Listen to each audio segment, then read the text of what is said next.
नमस्कार. DP चौधरी प्रस्तुत आपली शाळा आपणा स्कूल या यूट्यूब चॅनलमध्ये आपणा सर्वांचे हार्दिक स्वागत. नवीन शैक्षणिक व सामाजिक व्हिडिओ बघण्यासाठी please like, share and subscribe.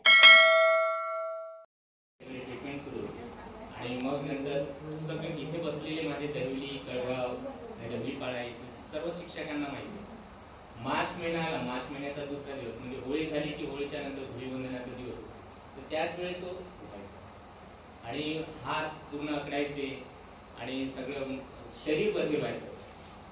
म्हणजे माझ्या समोर विशेष सर आहेत.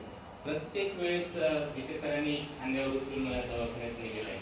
चंद्रकांत पाटील हे सुद्धा होते तर ते आपल्या बशीमध्ये दूध वगैरे मला पाजलेलं आहे. अशा प्रकारची परिस्थिती आहे. त्यावेळेस विशेष माझ्यासोबत जोडीला होते. त्यांना नर्स वगैरे बोलायचे तुम्हाला फसवलंय नाही, फार मोठा आजार आहे अशा प्रकारची सांगायचं.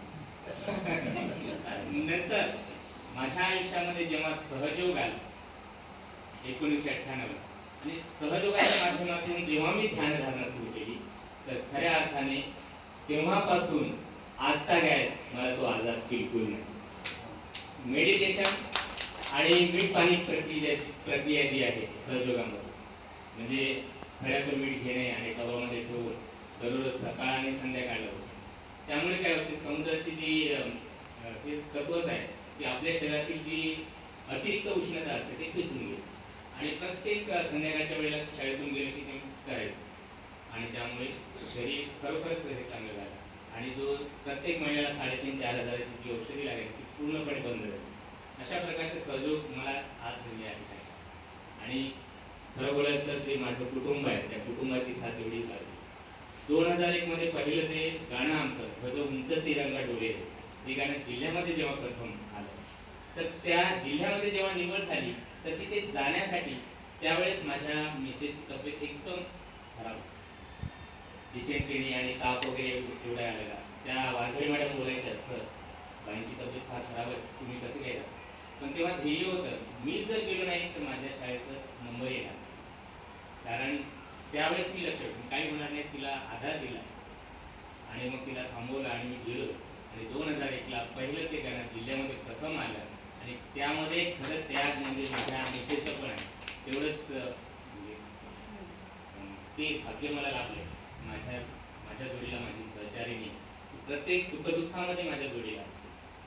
त्यामुळे संपूर्ण कुटुंब माझ्या सोबत असते. नंतर मग हे असं सगळं करत असताना जेव्हा तुंगेश्वर शाळेमध्ये गेलो तर त्यावेळेस बोलायचे तिथे रस्ता जायला नव्हता काही नाही पण त्यावेळेस सापळे सर हे केंद्र प्रमुख होते कानूगोविंद सर तर ते बोले कॅन्सल करू का तुमची इच्छा तुम्ही बोलत सर नाही कारण मला संधी मिळालेली आहे या मुलांसाठी काहीतरी करायची तर मी इथे प्रत्येक दिवशी तिथे 7चा पट होता आणि 7 पटापैकी एकच विद्यार्थी होती आणि ती खिडकीतून बघायची मला आणि जायची. ती पण आता मी एकटी आहे तर कशी काय सरांसोबत बसू पहिलीचा मग त्या गावामध्ये फिरलो गावातील लोकांना एकत्रित केलं त्यांना समजावून सांगितलं शिक्षणाचं महत्त्व आणि मग नंतर ते 7 मुलं यायला लागले. मग त्यावेळेस मग खिचडी वगैरे हा प्रकार नव्हता पोषणाला मिळत नव्हतं. मग माझी मिसेस घरून डबा बनवायची त्या मुलांसाठी जास्तच्या पोळ्या ती भाजी चपात्या वगैरे आणि मग तो डबा घेऊन मी जेव्हा यायचो आणि मुलांना सोबत बसवायचो आणि त्यांच्यासोबत मुलांना जवळच ती तुंगेश्वरच्या शाळेच्या समोरच नदी आहे त्या नदीमध्ये घेऊन जायचं त्यांची आंघोळ घालणे त्यांना साबण लावून देणे आणि नंतर ते सकाळला गेल्यानंतर त्यांना उठवण्याचं काम पण मीच करायचो. शनिवारची शाळा असली तर ती फार लेट उठायची घरी जाणे त्यांना उठवणे परत शाळेत आणल्यानंतर त्यांची आंघोळ घालून देणे साबण लावणे. शाळेमध्ये आरसा ठेवलेला होता कंगवा होता पावडर होते नेल कटर वगैरे सगळ्या गोष्टी त्या तेव्हापासून मी केली. नंतर ते वीटभट्टीवरती जायचे कधी कधी इकडे नळगावला वीटभट्टीवरती यायचे तेव्हा एका मोटरसायकलवरती त्या 4 मुलांना बसून परत शाळेत नेणे परत आणणे अशा प्रकारचं काम माझं चाललं.